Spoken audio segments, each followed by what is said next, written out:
Hey guys, what's up? I'm Erin and welcome back to the channel. Imagine discovering that our social security system has over 20 million active individuals listed as being over 100 years old.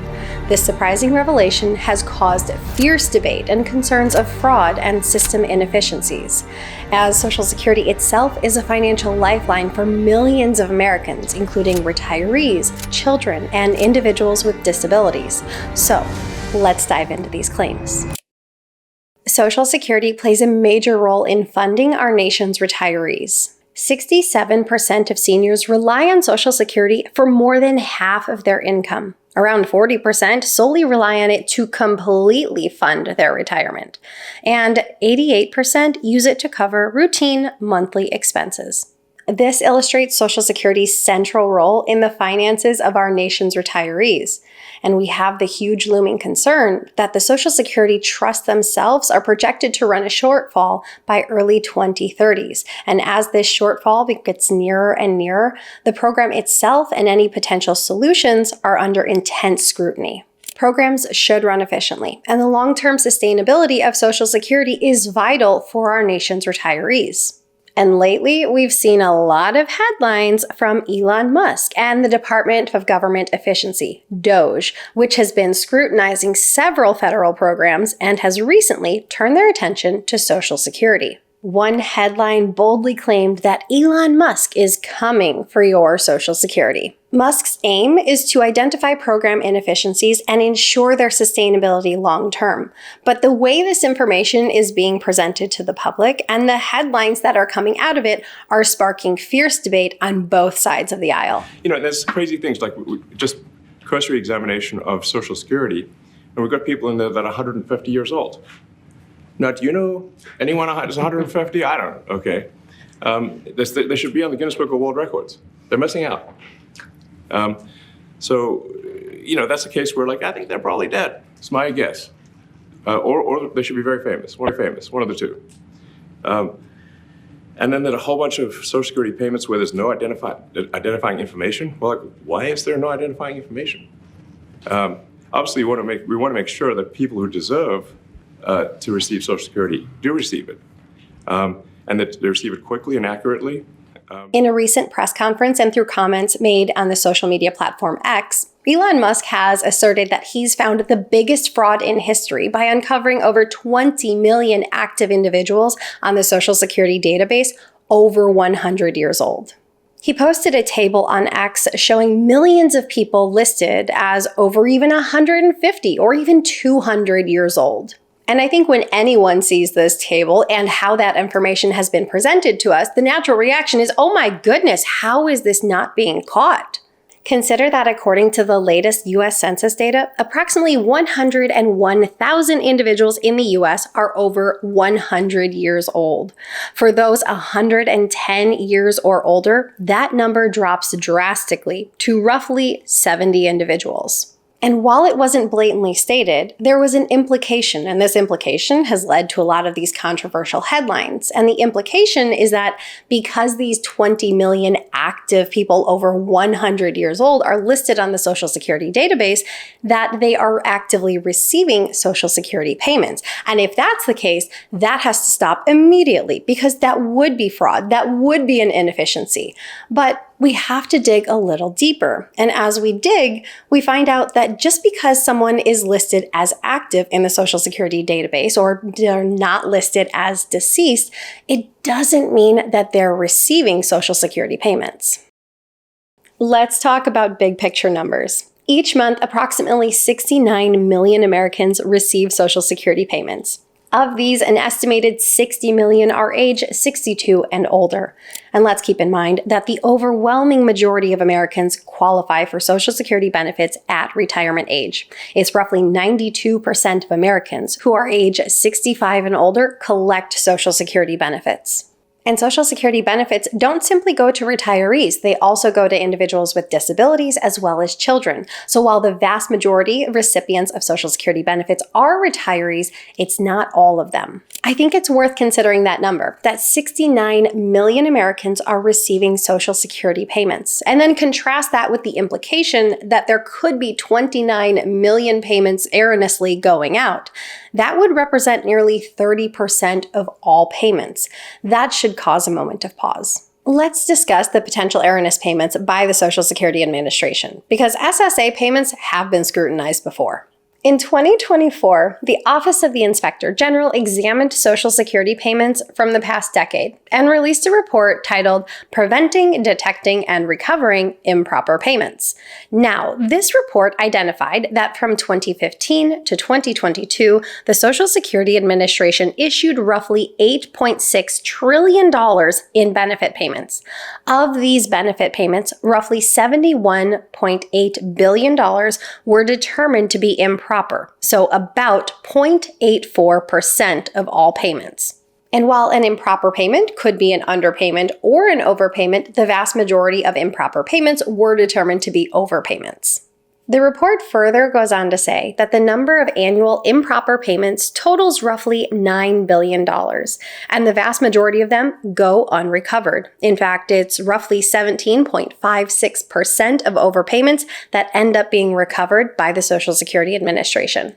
And the report itself takes the common sense approach, saying that we should further work to prevent improper payments because it's far more efficient than trying to recover them after the fact. And these improper payments burden beneficiaries, they create an additional workload for SSA administration, and they further strain our trust reserves. And while this report doesn't exactly specify the number of recipients who are receiving payments in error, there are a couple data points that we can focus on. We know that on an annual basis, the Social Security Administration sends out about 1 million notices of overpayments in an attempt to recover them. We also know from the Inspector General's report that about $9 billion goes out in error on an annual basis. And this is concerning, but if we contrast that with the implication that 20 million people might be receiving Social Security payments in error, we see that there's a pretty big disparity here. I think we have to touch on this chart that was posted on X one more time, because this chart is very alarming to see so many active Social Security numbers at such advanced ages. The Inspector General's report also addressed this high number, resulting in this statement. We believe it's likely SSA did not receive or record most of the 18.9 million individuals' death information, primarily because the individuals died decades ago, before the use of electronic death reporting. It's also said that these numbers would include individuals who died prior to ever receiving Social Security benefits. Consider a child who died at the age of 10 years old. If that child already had a Social Security number, they would still be listed as active in the system if their death went unreported, even though they never received any Social Security benefits. So while I do think this chart shows that there are glaring issues with our Social Security system and record keeping, I do think the context in which it's presented is important. The report goes on to say, 18.4 million uncovered active Social Security numbers in the 2023 audit had not received benefits or reported income for 50 years, meaning they were likely dead. Adding that there were 44,000 payments that were issued to individuals age 100 or older, and only 13 individuals aged 112 and older were receiving payments. Social Security relies heavily on self-reported data. Beneficiaries are responsible for reporting income and financial changes, workers' compensation updates, and deaths. However, there is little incentive to self-report this information if it results in a reduction of personal benefits. Point blank, the Social Security relies too heavily on self-reported data and would be better off served using third-party verification. Also, government systems are outdated and rely heavily on manual processing, and this can result in errors and delays and quite simply information that doesn't get entered. Anybody who's worked on a government computer can attest to this, and this lack of modernization costs the taxpayers money. When the Social Security Administration does identify fraud, they can garnish wages or report it to credit agencies. However, their limited resources and the difficulty in proving fraud result in a very low recovery rate. Beneficiaries and family members who are erroneously receiving payments lack the incentive to notify the Social Security Administration of these errors, as it would stop these payments. And relying on individual good faith is probably not the best approach when there's a financial incentive to behave otherwise. That's why we need third-party verification. Implementing automatic death alerts in the Social Security system could improve payment accuracy. However, privacy laws often delay information sharing. Modernizing this program would enhance efficiency. It's crucial to highlight the impending shortfall of Social Security benefits because this would ultimately result in a reduction of Social Security payments to recipients.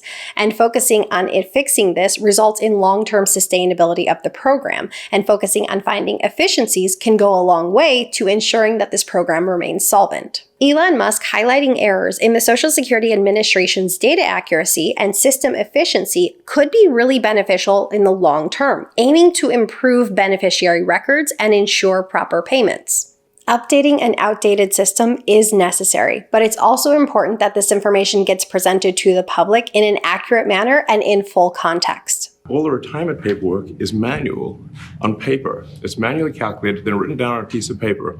Then it goes down a mine. And like, what do you mean a mine? Like, yeah, there's a limestone mine where we store all the retirement paperwork. And you look at a picture of this mine. We'll post some pictures afterwards. And this mine looks like something out of the 50s because it was started in 1955. So it looks like it's like a time warp. And then the speed, the limiting factor is the speed at which the mine shaft elevator can move determines how many people can retire from the federal government. And the elevator breaks down sometimes, and then nobody can retire. Doesn't that sound crazy? There's like 1,000 people that work on this. Yes, fraud within the system needs to be eliminated. Greater efficiency, that's essential. And the whole goal should be to keep the program intact to protect our nation's retirees now as well as in the future. Social Security is a testament to our nation's commitment to its people and allowing them dignity in later stages of life. We should have one common goal, that is to preserve and strengthen this vital program. And for that, we need informed solutions and collaborative efforts. So what are your thoughts on how this information has been presented? Share them in a comment down below. I post new videos every single week. If you got anything at all out of this one, please give it a like. If you're new here, please consider subscribing, or if you know of someone who might get something out of this type of content, please consider sharing. I'll see you soon. Bye. Under, over, just down, right? Okay. And while I just put my hands down, I think people would like that better. I don't know how to strap them to my side. Okay. Payments by the Social Security Administration. I keep saying erroneous. When I was a little kid, my mom would always say, we're gonna run errands. And my name is Erin. So I was like, I'm so special. Like, obviously this is a task for me. To this day, I still think that. I love the word errands. If anybody has some errands to run, I'm in. I thought I had it, and then it left. Maybe I can go get it, bring it back. Sorry, I don't know. It's just, I'm weird, I know. Social? Might need some water. Bring that way closer to see the notes, because I'm blind.